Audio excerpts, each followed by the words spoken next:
Bəli, Almaniya aviasiyasını gələn il gözləyən ciddi dəyişikliklər artıq indidən müzakirə olunur.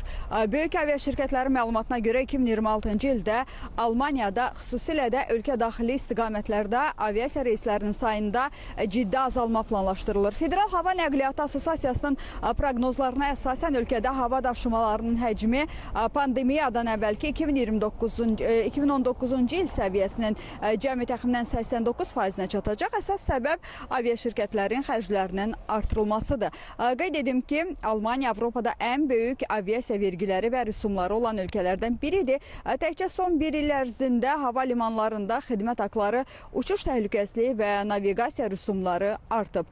Bundan əlavə yanacaq qiymətlərinin bahalaşması və davam edən kadr çatışmazlığı bir çox marşrutları sadəcə zərərlidir.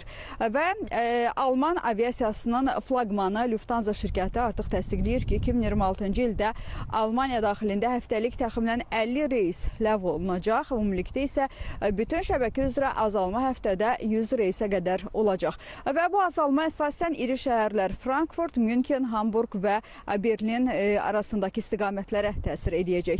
Və bütün bunlar həm turizm sektoruna, həm də işgüzar səfərlərə ciddi təsir göstərə bilər. Çünki Almaniya hələ də Avropanın ən böyük nəqliyyat mərkəzlərindən biridir. Və görünən odur ki, uzun illər Alman dəqiqliyinin və sabitliyinin simvolu sayılan Alman aviasiyası yeni iqtisadi reallıqlarla üzdə qalıb. Bəlkə də biz indi yeni bir dövrün başlanğıcına şahidlik edirik. Elə bir dövr ki, ölkə daxili səfərlərdə təyyarə tədricən qatar qarşısında mövqeyini itirir və daxili uçuşlar istisnaya və ya belə deyim, kiçik bir lüksa çevrilir.